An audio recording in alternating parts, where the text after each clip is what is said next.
वालेकुम रहमतुल्लाहि व बरकातुहू। एक छोटा सा कंसेप्ट है न्यूक्लियस और न्यूक्लियोलस के बारे में।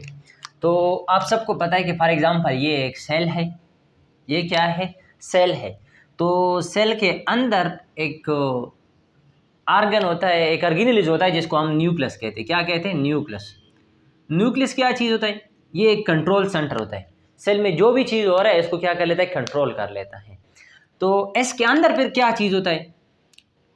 इसी तरह क्रोमोसोम होता है, फिर उसी क्रोमोसोम के अंदर इसी तरह डीएनए होते हैं।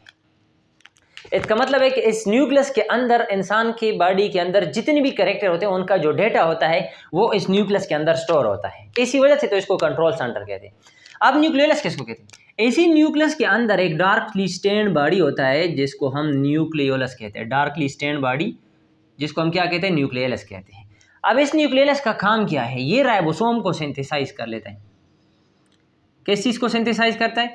ये राइबोसोम को सिंथेसाइज कर लेता है। तो न्यूक्लियोलस एक डार्कली स्टेन्ड बॉडी होता है जो राइबोसोम को सिंथेसाइज कर लेता है। इट मीन कि ये न्यूक्लियोलस का जो मेन किरदार है वो प्रोटीन के साथ है।